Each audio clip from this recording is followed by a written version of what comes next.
네, 드디어 마지막 시간입니다. 네, 이제 매출 11번 매출 과세 쪽은 마지막 주제인 것 같아요. 국고보조금인데 요거는 조금 애매하긴 한데 왜냐면 지금 제가 두 문제를 넣어놨는데 둘 다 전산생부 1급이긴 하거든요. 그래서 그 응용하는 법만 알려드릴게요. 직접적으로 문제를 낼 것 같지는 않은데 어떻게 응용을 하셔야 되는지만 좀 알려드리겠습니다.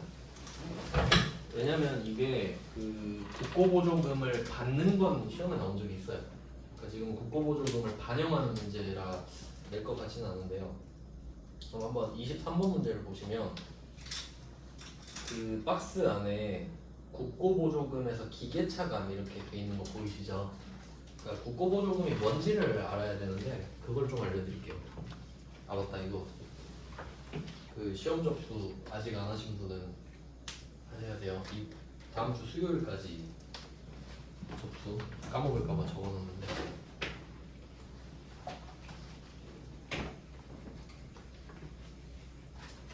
저도 세무 1급을 접수를 할까 생각을 하다가 도저히 이번엔 좀 공부에 치여가지고 접수 꼭 하세요.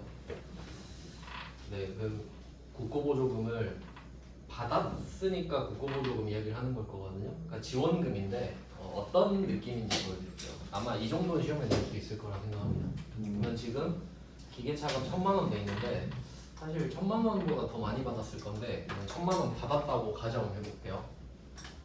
만약에 문제에서 이런 식으로 내는 거예요. 그 어떤 느낌이냐면 예를 들어서 우리 회사가 그 뭐라고 특정할 수는 없는데 약간 그 국가에서 좋아하는 사업을 한다고 할게요. 뭐 예를 들어 AI 같은 거 막 캔 동력 성장 사업 이런 거 한다고 하면 국가가 우리 회사를 도와줄 거란 말이에요. 그럼 너가 우리가 좋아하는 사업을 하니까 내가 좀 그 돈 좀 보태줄게 이럴 수 있죠. 왜냐면 그 정부가 기계 같은 걸 만들어 줄 수가 없잖아요. 그러니까 이 돈으로 보태서 사 이 정도 느낌인데 그럼 1,000만 원을 줬다고 할게요. 정부가 우리한테 1,000만 원을 줬다고 합시다. 근데 아마 전산세부 1급에서는 이것까지 나왔을 거예요. 일반적인 문제는 있을 건데 예를 들어 2,000만 원을 지원해 준 거예요. 2,000만 원을 나한테 지원을 해줬다. 근데 1,000만 원은 안 갚아도 된다. 2,000만 원을 줬는데 1,000만 원은 너 써라. 대신에 내가 지정한 것만 써. 이러겠죠? 그리고 나머지 1,000만 원은 뭐 3년 거치 후 5년 상환이다. 뭐 이런 식으로 나온 적이 있단 말이에요. 그러면 생각해 보세요. 2,000을 받았어. 그럼 1,000만 원은 안 갚아도 되니까 내가 쓰면 되죠. 나머지 1,000만 원은 3년 거치 후 5년 상환. 이 말은 3년 동안은 이자만 내. 3년 거치 그냥 냅두는 거예요. 그리고 5년 상환이면 6년 차부터 5년 동안 원금이랑 이자를 이렇게 갚아 나가라 이 말이거든요. 그냥 그럴 때는 나머지 1,000만 원은 장기 차입금이 되는 거지. 뭐 서울특별시 뭐 이런 식으로 해가지고. 근데 지금은 그냥 정부 보조금을 받았다 이렇게 할게요. 1,000만 원 받았어요. 그럼 여기서 1,000만 원 받았죠? 그럼 끝이잖아요. 뭐라고 쓰냐면 대변에 국고 보조금을 써요. 받았을 때요. 받았을 때. 답은 되게 쉽죠? 근데 이게 성격이 뭐냐면 차감 성격입니다. 차감 성격. 그래서 이런 문제를 낸다면 그 시험 개정 과목에 세팅이 돼 있어요. 국고보조금이란 걸 만들어 놓고 시험에 내는데 지금은 보통 예금 차감 이런 식이거든요. 그러니까 이거를 그 재무상태표로 보여드리면 이거 자산이고요. 보통 예금은 국고보조금은 이 보통예금이라는 자산의 차감 계정으로 바로 들어가요. 그러니까 받았지만 받은 게 아니다 이런 느낌인데 왜 그런지 한번 생각해 볼게요. 예를 들어서 우리가 이 정부한테 이 돈을 받기 전에 4천만 원이 있었다고 할게요. 보통예금. 보통예금 통장에 4천만 원이 들어있었어요. 근데 이 돈을 받은 거야. 그러면 5천만 원이 되겠죠. 그리고 이제 재무상태표로 가보면 보통예금 5천만 원 이렇게 기록이 될 거 아니에요. 4천만 원이 있었는데 이거 받았으니까. 근데 이거 차감 계정으로 들어가죠. 그러면 밑에 국고 보조금 이렇게 붙어요. 마이너스 1,000만 원 이렇게 되는 겁니다. 이런 식인 거예요. 그러니까 실제로 내 통장에 5천만 원이 있는데 받았지만 받은 게 아닌 걸로 표시를 해서 그럼 순액은 4천만 원 되겠죠. 그럼 이게 장기 금액이 되는 거거든요. 자, 그럼 이게 왜 이 짓을 하느냐, 이런 식으로 생각하면 돼요. 보통 예금이 5천만 원 있는 거 팩트잖아요. 근데 이거 기록 안 해놓잖아요. 이 5천만 원을 전부 다 내가 사고 싶은 거 사버려. 그러면 안 되겠지. 생각을 해보세요. 정부가 나한테 한두 푼도 아니고 1,000만 원을 줬다고요. 1,000만 원. 그러면 1,000만 원 줄 테니까 알아서 써. 이러겠어요? 계속 감시한다. 내가 1,000만 원 준 거, 내가 사라고 한 거 샀어? 계속 물어볼 거란 말이야. 그러면 이거 잘 알고 있어야겠죠.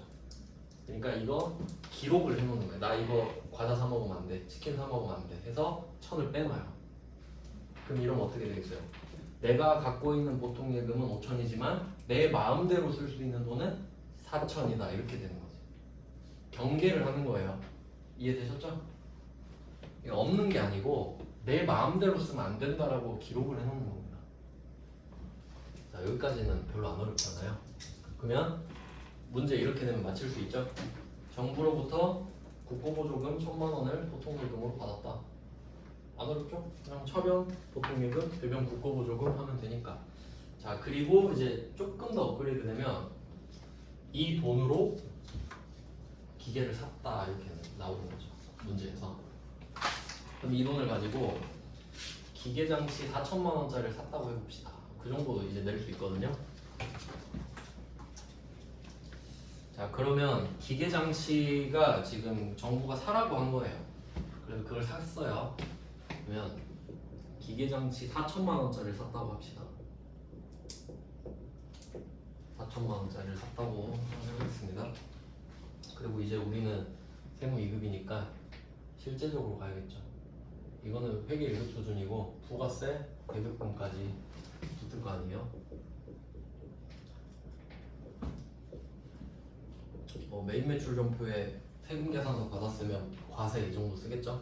자, 그리고 얼마를 쓰는지 생각해 보세요. 당연히 4,400 써야 되죠. 그리고 생각해 보세요. 내가 4,400을 쓴 건 팩트예요. 방금 5천만 원 있었잖아요. 그럼 이 중에 난 무슨 생각을 하냐? 이 4,400만 원 중에는 정부가 준 1,000만 원이 포함돼 있다, 없다? 있다라고 생각하겠죠? 그러니까 내가 4,400을 쓰잖아요. 이 중엔 정부가 나한테 준 1,000만 원도 있다고 생각하는 거지. 그러니까 정부 돈을 먼저 쓴다고 생각할 거 아니에요. 정부가 이 기계를 사라고 돈 줬으니까 떳떳하게 쓸 수 있는 거잖아요.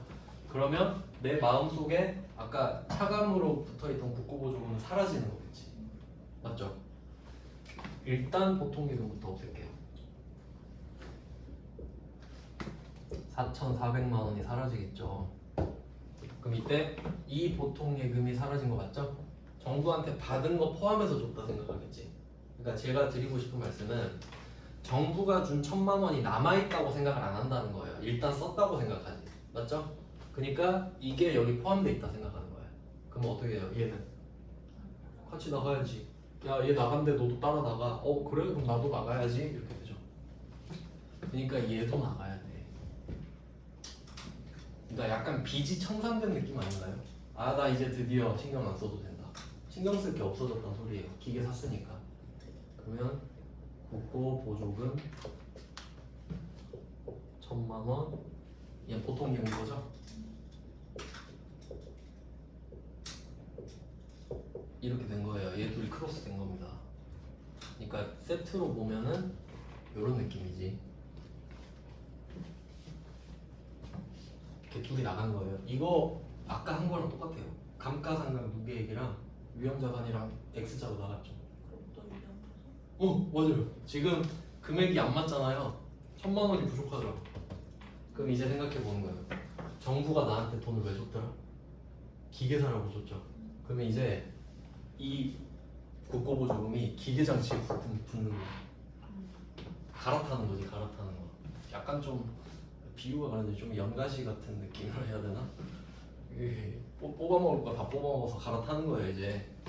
그러면 기계장치 아니 국고보조금인데 기계장치지. 국고보조금 기계장치 이렇게 가요. 똑같이 1,000만 원 이렇게 돼요. 그럼 또 합치면 얘랑 세트네. 갈아탔으니까 얘가 얘로 갈아탄 거죠.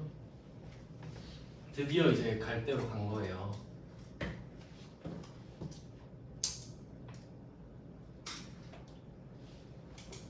저는 이거 보고 연가시 생각했거든요. 그러니까 연가시가 기생충인데 예를 들어 왜 이 생각했는지.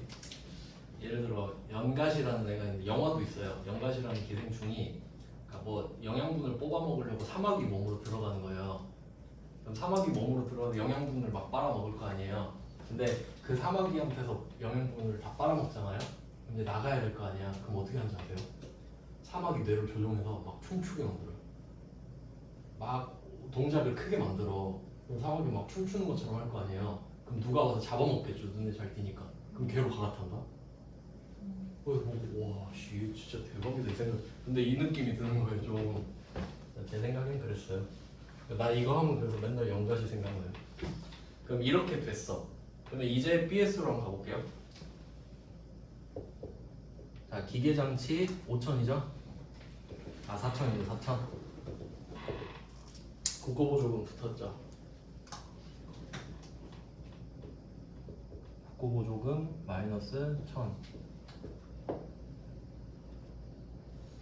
자, 느낌이 오시나요? 기계장치 4,000에 국고보조금 1,000이 붙었어요. 그럼 이건 무슨 뜻이겠어요? 내가 이 기계를 4,000 주고 샀지만 내 돈은 3,000밖에 안 썼지요? 이런 느낌이지. 이렇게 갈아타요. 기계를 줄 수가 없으니까 정부가. 그러니까 보통 예금으로 붙었다가 기계 사면 갈아타는 거지. 자, 그러면 제 생각에 여기까지는 시험에 낼 수 있다 생각합니다. 여러분 시험에 맞히셔야 돼요. 이 정도는 맞힐 수 있죠. 근데 여기서 잘 보세요. 여기서 포인트는 기계장치 차감 예정이죠. 지금 방금 기계를 샀잖아요. 그럼 이제 1년 지났다 할게요. 기계를 1년 썼어. 그럼 감가상각 누계액이 또 붙죠. 그럼 또 붙는 거야. 감가상각 누계액이. 그럼 얘도 차감 예정이죠. 그러면 아까 유형자산 처분 기억하시죠? 유형자산 처분할 때 대변에 유형자산 쓰고 차변에 감가상각 누계액 썼죠. 그럼 여기 한 개 더 뭘 쓴다? 국고보조금을 쓴다. 그거예요. 그 여기 써지는 금액을 쓰면 되잖아. 차감 예정이니까. 그래서 엄밀히 따지면요, 그러니까 제가 배우는 거는 유형자산 밑에 차감 예정이 3개 있어요. 국고보조금 지금 보셨죠? 감가상각 누계액 원래 있는 거죠? 그 전 손상차손도 배우거든요. 손상차손 누계액. 손상은 아시나요? 그 이거 시험엔 안 나오는데 약간 느낌이 뭐라고 해요? 딱 그거 제가 그 입사했을 때 증명사진 있거든요. 그거 보여드리면 딱 바로 오는데 이게 손상이거든요. 예. 어떤 느낌이냐면 내가 사용을 해서 가치가 떨어지잖아요. 그럼 이거는 감가야. 내가 썼으니까 가치가 떨어지는 거죠. 그러니까 가장 대표적으로 여러분이 자동차 사서 타고 다니면 5년 타고 다니면 가치 떨어지죠. 근데 이게 뭐 내가 타고 다녔으니까 가치가 떨어지는 거죠. 근데 사고 나서 반파가 된 거예요. 내 잘못 아니죠. 그 손상.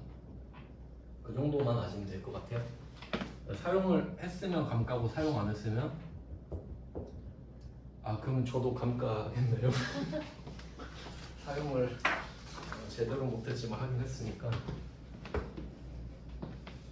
그래서 원래 3개인데 이 정도. 그래서 이거 나오면 그 23번은 국고보조금 1,000만 원 써 있잖아요. 그러면 감가상각 누계액 차변 밑에 국고보조금 1,000만 원 이렇게 써서 계산하시면 됩니다. 그럼 그냥 1,000만 원이 더 차감돼 있는 상태겠지. 뭐 답은 제가 블로그에 써놓긴 했는데 이게 세무 1급이라서 참고하시면 될 것 같아요. 그냥 차감 계정으로 붙어 있다고 했으니까 이것만 추가로 고려하면 된다. 그 정도. 우리 여러분들한테 중요하진 않아요.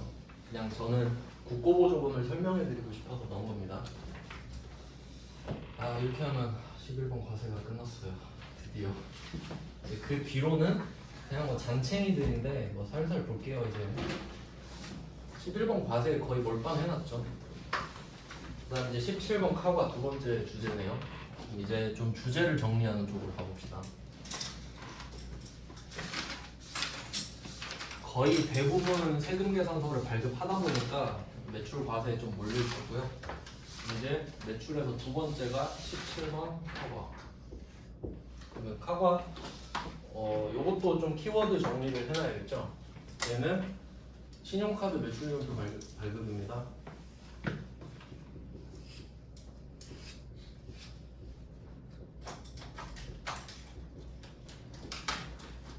좀 당연한 말이죠. 물건을 팔았는데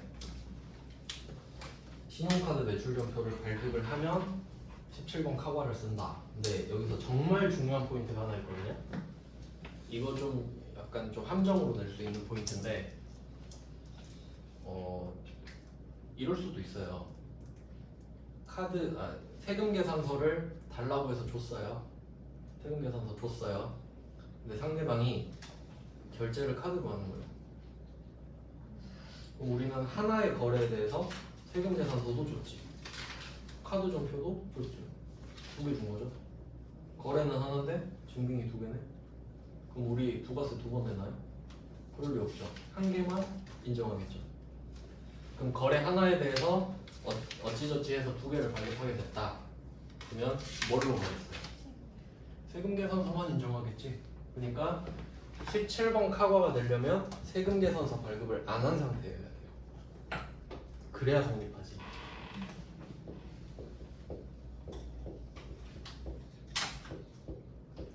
세금 계산서 발급을 안 한 상태에서 카드 전표만 발급해야 17번 카과가 됩니다.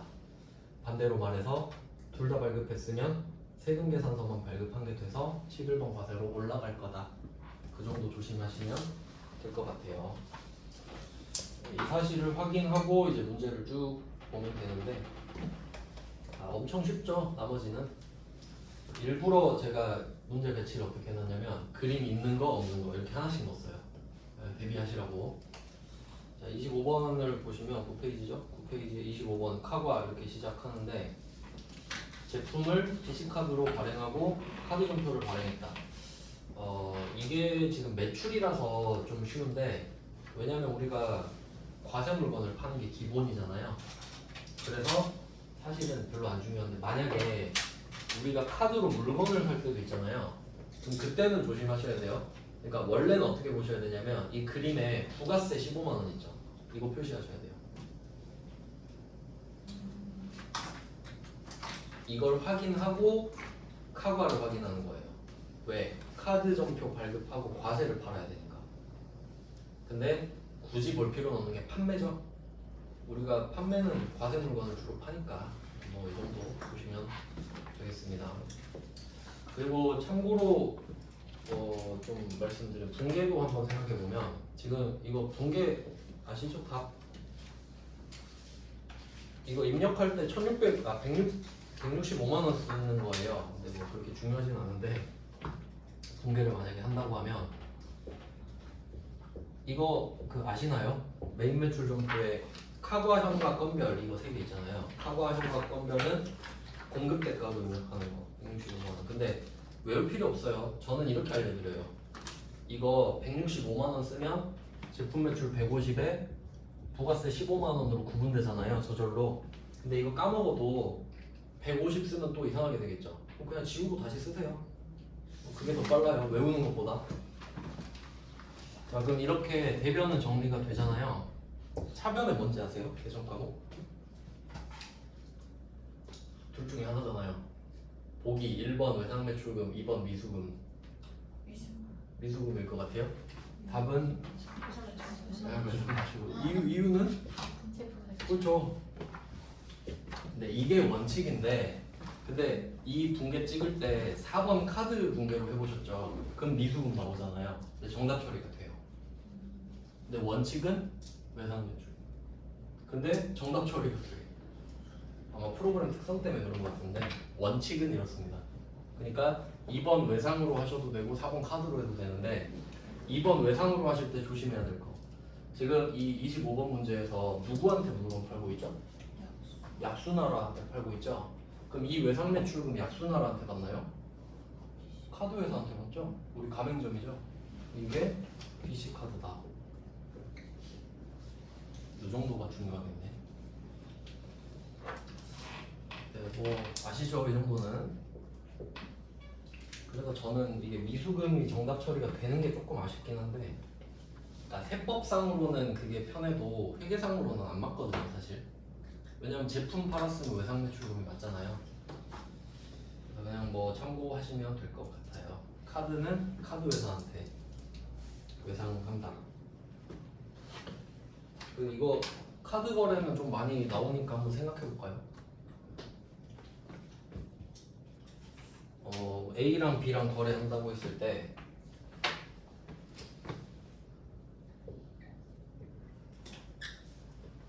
자, A가 B한테 물건을 팔아요. 그럼 B가 A한테 대금을 줘야 되는데 이때 카드 회사가 이기는 거죠. 그 여러분 카드 신용카드 보면 번호 16개 있는 거 아시죠? 16개 4개씩 있잖아요. 그거는 카드 쓰는 사람이고, 근데 그 가맹점이라고 해야 되나? 그 여러분이 카드를 긁는 그 사업장 있잖아요. 거기는 가맹점 번호라고 해서 16개 아니거든요. 그러면 이때 이 A는 가맹점이 되는 거예요. 그럼 이때 B가 나한테 돈을 줘야 되는데 이 카드로 긁는 거죠. 그러니까 B가 뭐 지금 있는 BC 카드 같은 걸로 나한테 내민 거잖아요. 그러면 우리는 어떻게 생각해요? 돈을 B한테 받는다? 카드 회사한테 받죠, 돈을.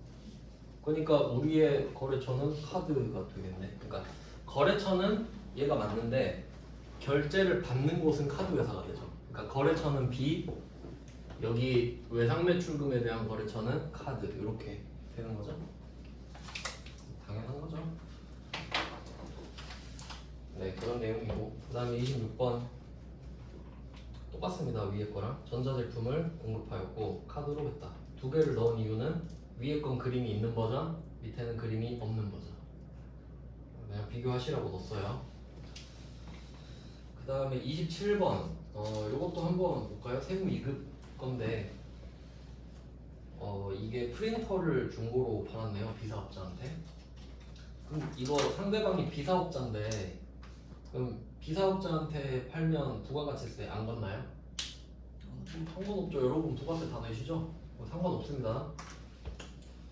그래서 카드 결제를 받은 거죠. 그러니까 상대방은 B사업자니까 이게 왜 B사업자로 냈냐면 세금 계산서 발급을 안 내겠다는 소리예요. 상대방이 굳이 세금 계산서 달라고 안 하겠죠. 그래서 이 밑밥을 깔고 바로 카드로 결제받았다. 요건데 그럼 밑에 내용 보시면 이거 다 했던 거예요. 유형자산 처분이죠. 유형자산 처분인데 그냥 유형만 17번 카바라서 근데 되게 생소하단 말이에요. 그러니까 그냥 뭐 한번 풀어보시면 되겠죠. 그리고 이 문제에서 자, 박스 안에 보시면 두 번째 줄에 단기 감가상각비는 고려하지 않는 것으로 한다. 아, 참 좋은 말이죠. 이 말은 아까 비슷한 말 있었죠. 이게 처분 시까지 감가상각 무계획이다. 이거랑 약간 비슷한 맥락이라고 보시면 되겠지. 그러니까 그건 신경 쓰지 마. 그러니까 이런 게 있어야 정상인 거 아시죠 이제? 그래서 우리는 마음 편히 하던 대로 하면 된다. 뭐 이건 똑같으니까 하진 않겠습니다. 근데 저 같으면 그걸 내볼 것 같아요. 이게 지금 9월 28일이죠. 그럼 9개월 더 썼잖아요.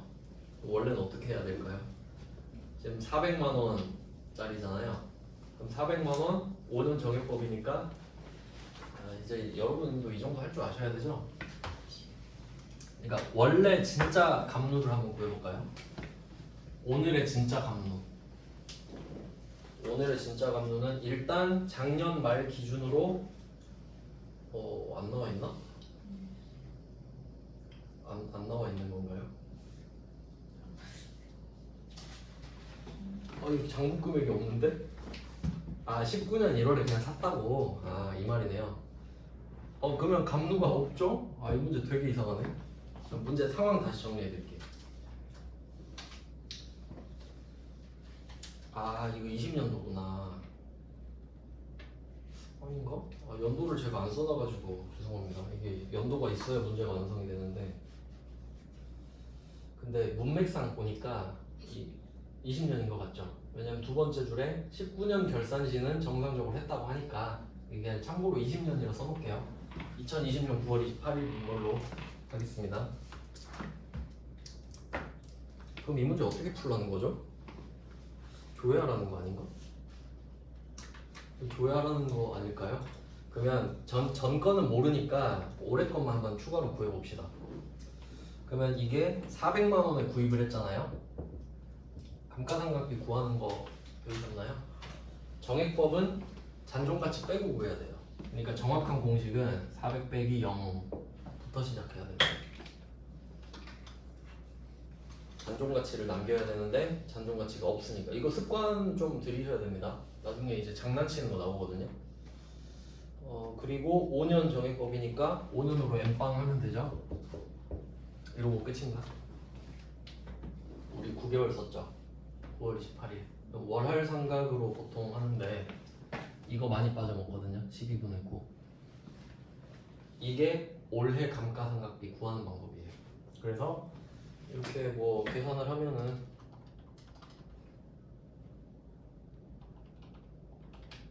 60만 원 나오거든요. 원래대로라면 지금 처분하기 직전에 바로 감가상각비 60, 감노 60을 찍고, 그럼 감노 60이 추가되겠죠. 그걸 반영해서 팔아야 돼요. 원래는. 근데 뭐라 그랬어요? 고려하지 말라. 방법은 아셔야 되죠. 이거 말 문제에서 문제 낼 수 있습니다. 감가상각비 구하는 거. 그 정도 보시고. 네, 이제 10번 가볼게요. 10페이지, 10페이지. 현관은 문제가 좀 많네요. 한번 볼게요. 현금영수증 발급이죠.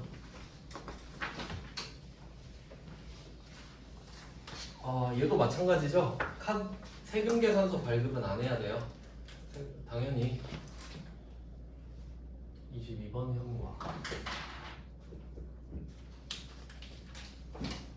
현금영수증 발급.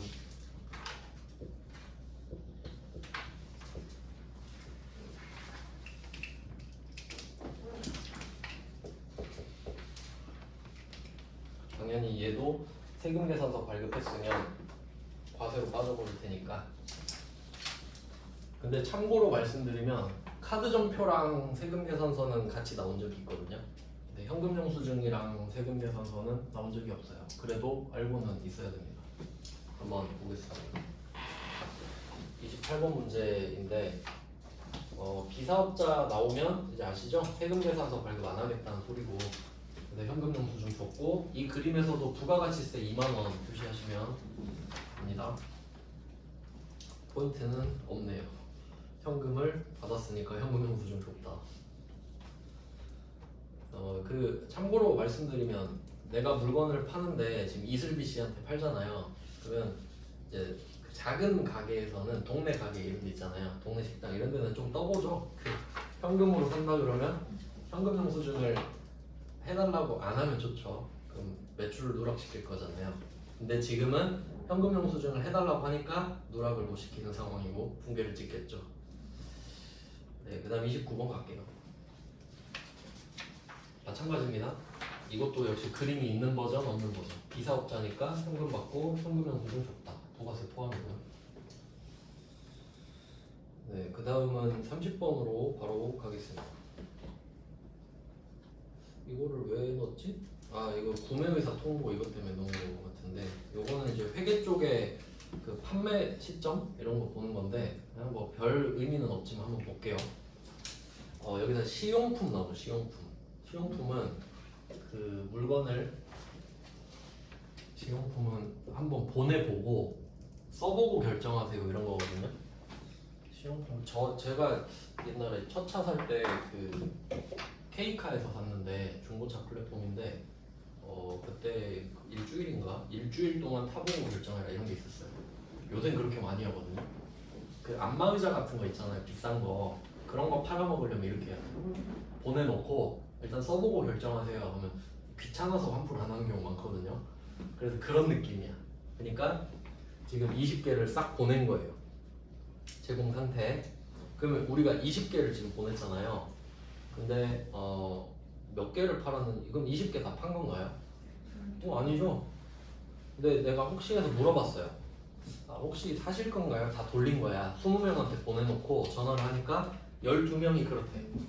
12명이 사겠대. 그러면 12개만 판 거죠?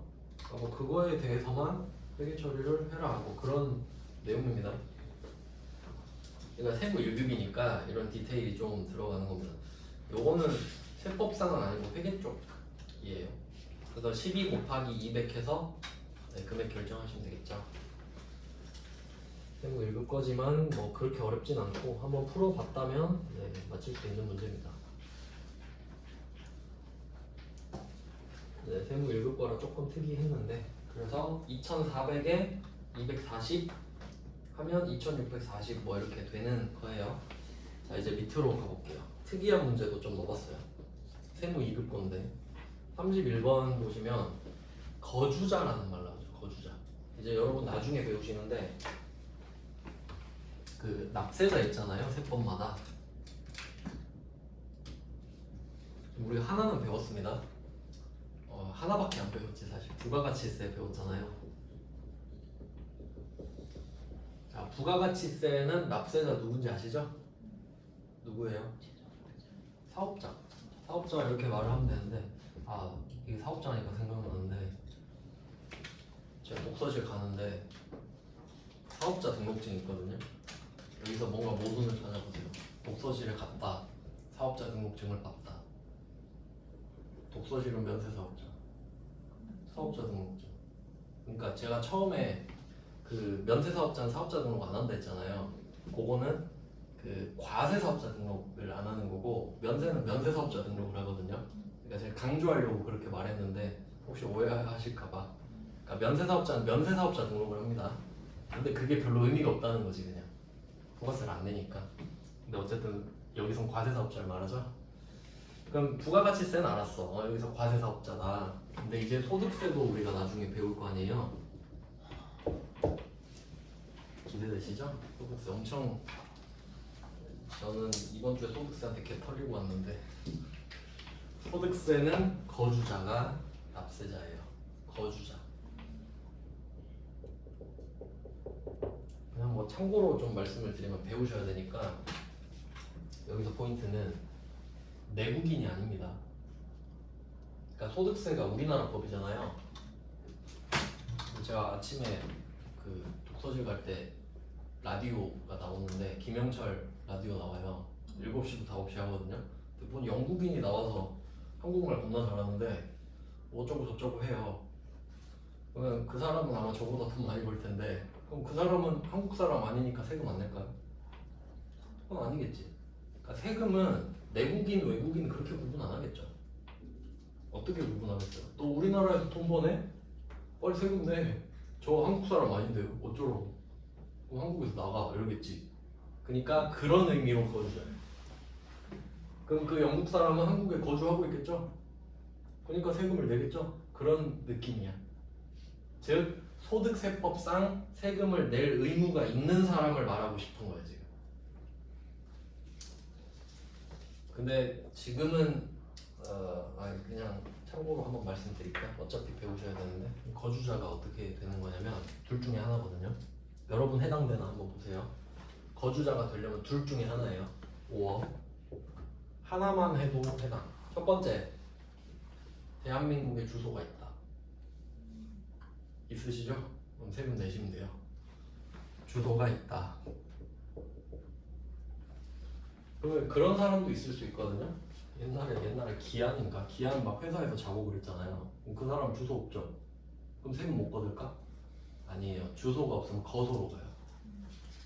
거소는 그냥 뭐 예를 들어 노숙자한테는 서울역이 거소예요. 그럼 돈 벌면 세금 내는 거예요. 못 벌면 안 내는 거지만. 그럼 주소가 있다. 그러면 그 외국인이 그럴 수 있잖아요. 외국인 노동자 우리 지금 엄청 많죠. 진짜 엄청나게 많잖아요 지금 외국인. 그럼 그 사람들이 다 주소가 있을까? 없을 수도 있죠. 그러면 회사에서 먹고 자면 거소가 되겠죠? 그럼 이렇게 따져요. 365일이죠, 1년이. 그 중에 반 쪼개면 182.5거든요. 그럼 183으로 올려. 반올림해서 1년 동안 183일 이상 대한민국에 거소를 두면 거주자. 그러면 거주자가 아닌 외국인도 있고 거주자인 외국인도 있겠네. 그렇죠? 1년 동안 반년 이상 있었으면 거주자. 아니면 비거주자. 이해되시죠? 그러니까 뭐 1년 중에 183일 물론 올해는 366일이었겠죠. 거소를 둔 사람. 대충 이 정도 아시면 되거든요. 근데 한국 사람은 1번에 다 걸리지. 주소가 있다. 근데 외국인들은 보통 2번에서 걸리겠죠. 그러니까 입국한 다음 날부터 어쩌고 저쩌고 그것까지는 우리가 안 배우는데 그래서 뭐 말하는지 아시겠죠? 지금 알렉스잖아요. 그럼 이 사람은 183일 넘었다 이 말이지 그냥 그런갑다 하시면 돼요. 그렇게 중요하진 않아요 이 문제에서. 자 그리고 한번 볼게요. 마이크 팔았거든요. 제품일까요? 상품일까요? 이건 맞출 수 있어. 제품이죠? 이유는? 생산이잖아 생산. 아 이거 못 맞히면 안 돼요. 제품 이거 보고 막 상품 매출 이러면 안 됩니다. 제품 매출은 맞히셔야 돼. 생산한 마이크니까요. 그래서 첫 번째 포인트 거주자 아무 상관없다. 두 번째 포인트 생산한 마이크 제품 매출. 세 번째 포인트 공급 대가. 이거 같은 말 아세요? 공급 대가랑 같은 말? 부가가치세 포함. 공급 대가 같은 말. 공급 대가가 110% 말하죠? 같은 말이 부가가치세 포함이잖아요.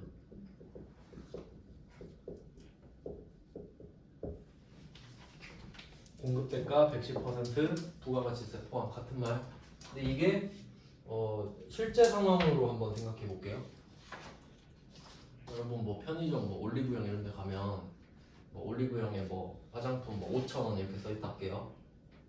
거기 부가세가 포함이 돼 있어요? 안 돼 있어요? 돼 있겠죠? 근데 써 있어요? 부가세 포함.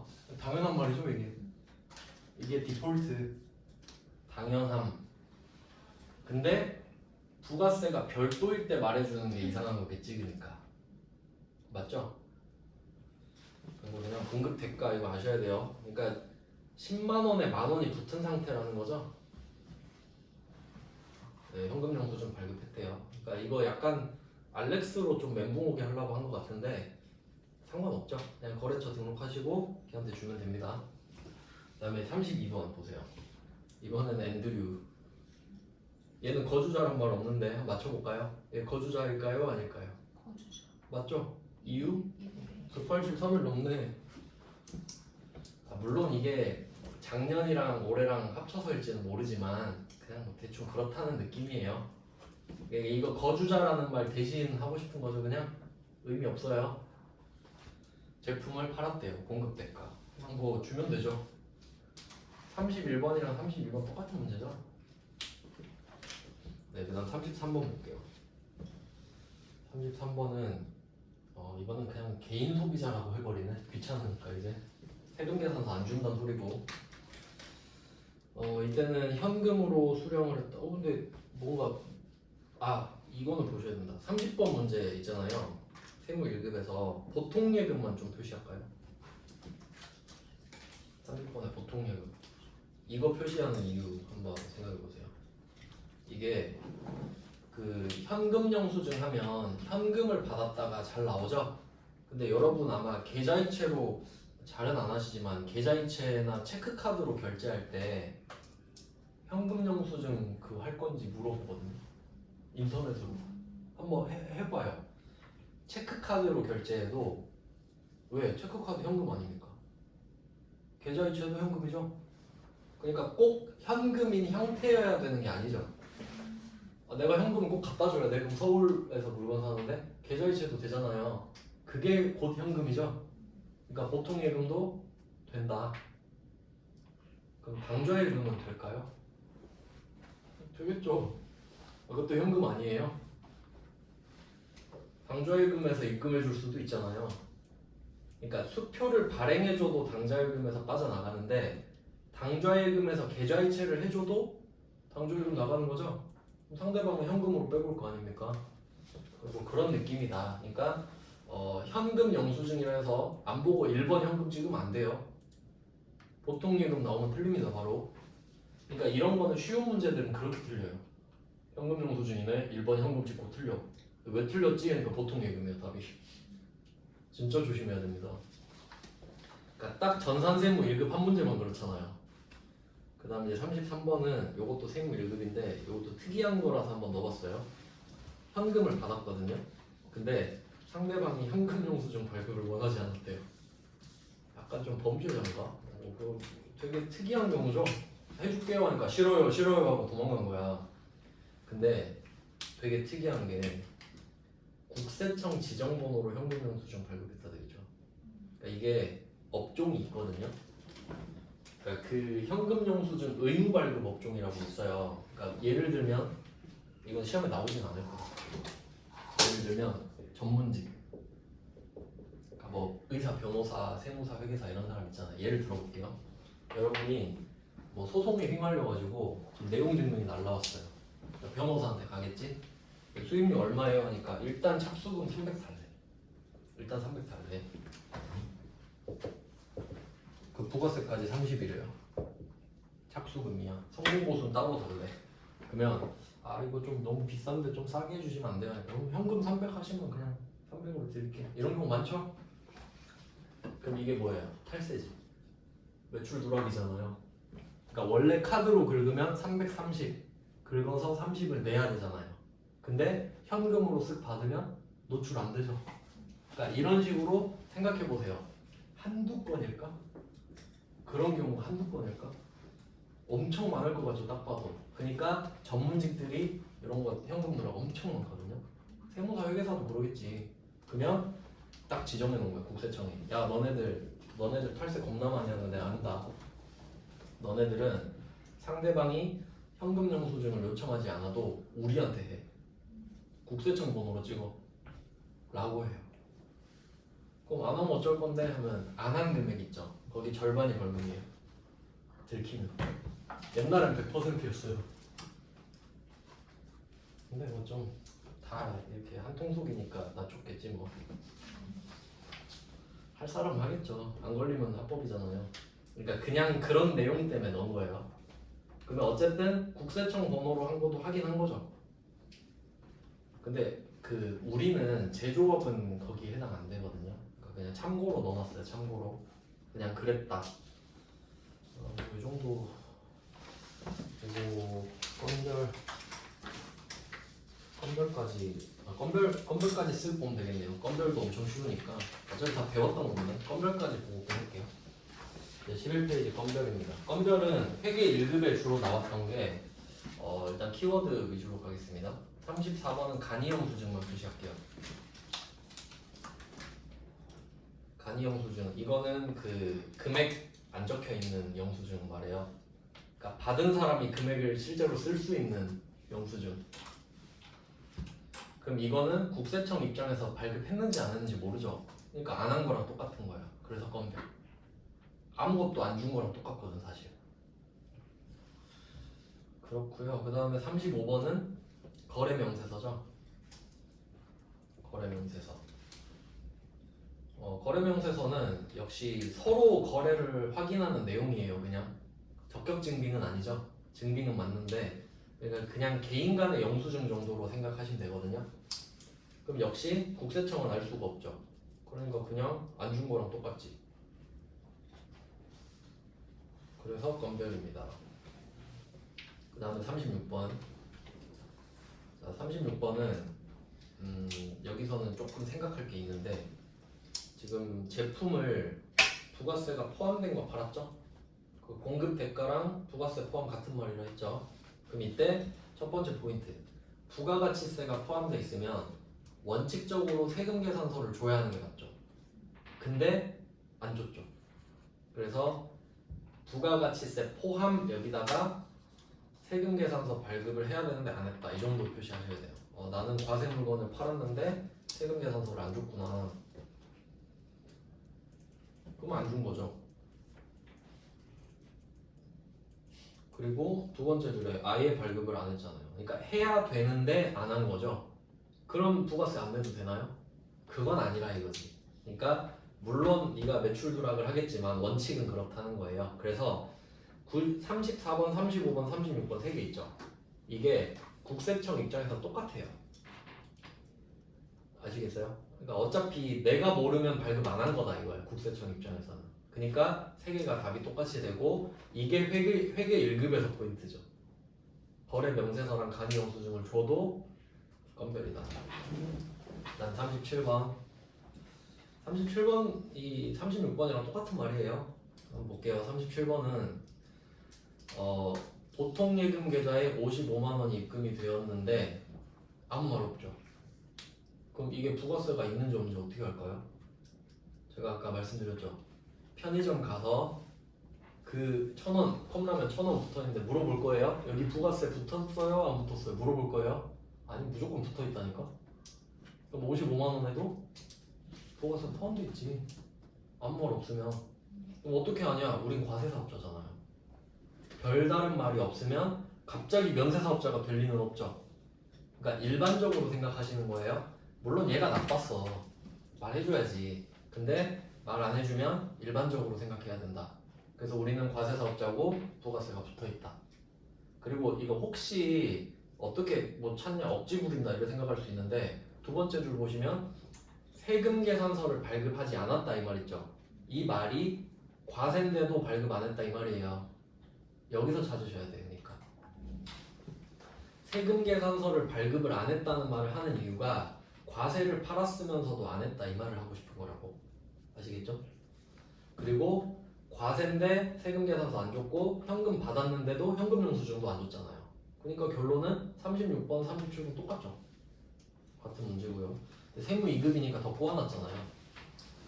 그 다음에 38번 이거는 제가 앞에서 간주 공급할 때 설명드렸던 건데 이거 아시죠?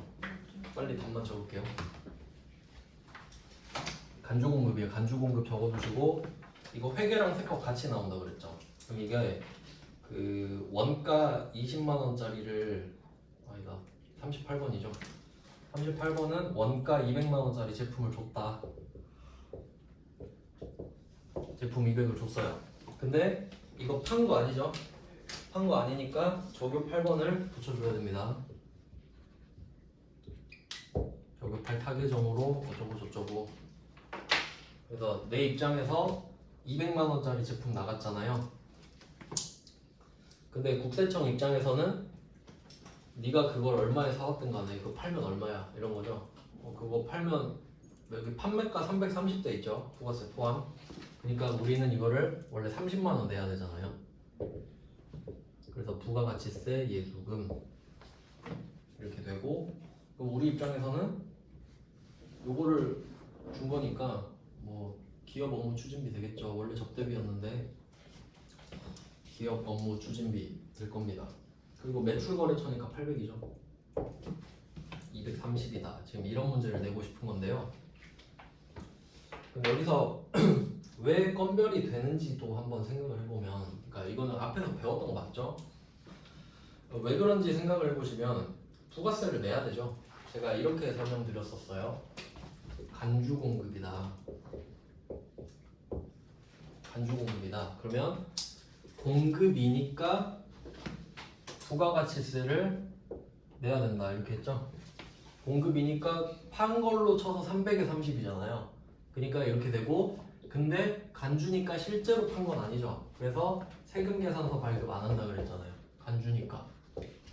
근데 세금 계산서 발급은 안 했는데 부가세는 내고 있죠. 그러니까 건별이죠. 위에 거랑 다 똑같아요. 증빙은 안 줬는데 부가세는 내야 돼. 그래서 건별이다. 근데 이게 세무 2급에서 이제 주로 나오는 문제가 되고요. 그리고 하나 좀 표시하셔야 될 게 있는데 이거 중요한 건데 제가 빼먹었어요. 지금 좀 설명드릴게요. 38번 문제 두 번째 줄에 매입 원재료는 적법하게 매입세액 공제를 받았다고 가정할까 이렇게 돼 있는데 이거 표시할게요.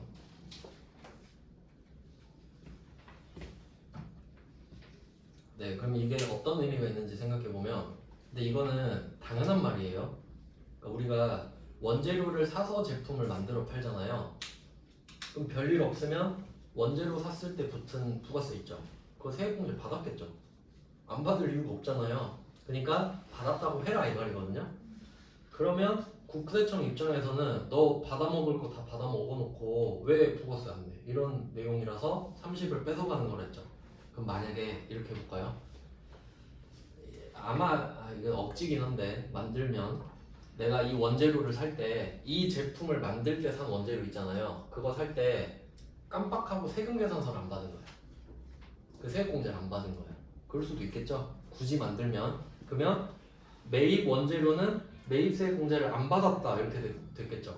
그럼 내가 받아먹은 게 없잖아요. 그럼 간주공급 성립이 안 돼.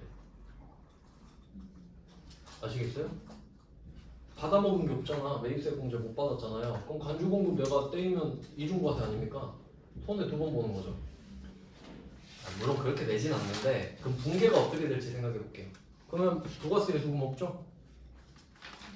없잖아요. 이걸 내가 왜 내? 나 세액공제 안 받았는데. 그러면 이게 없어지죠. 그럼 이 붕괴는 어디로 갈까? 일반전표 가야지. 그냥 200 준 거잖아요. 부가세는 없고. 혹시 그냥 문제를 위한 문제를 낸다고 하면 나 세액공제 못 받았어 하면 이거 건별 아닙니다. 일반전표로 부가세 예수금 빼고 해야 된다. 뭐 그렇다는 거예요. 이론상. 네, 그 다음에 39번은 똑같아요. 위에 거랑 똑같은 문제고요. 당연히 매입 매출표에서 해야 되고 40번도 똑같고 밑에 거는 그냥 계정 과목만 달라요. 세무 1급이라서 뭐 우리 기업 업무 추진비로 알고 있잖아요. 근데 뭐 40번 같은 경우는 판매 촉진비를 써라. 그냥 쓰면 돼요. 판매 촉진비. 붕괴는 똑같습니다. 적용8이랑 부가세.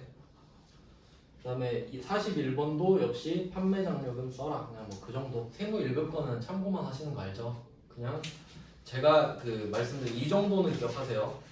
매입세 공제를 안 받았으면 간주공급 성립 안 한다. 그냥 이 정도 이론으로 알고 계시면 될 것 같고. 이거 꽤 많네요. 네, 내일 끝내야겠네요. 매입 매출 공부는. 오늘은 여기까지 하겠습니다. 고생하셨습니다. 수고하셨습니다.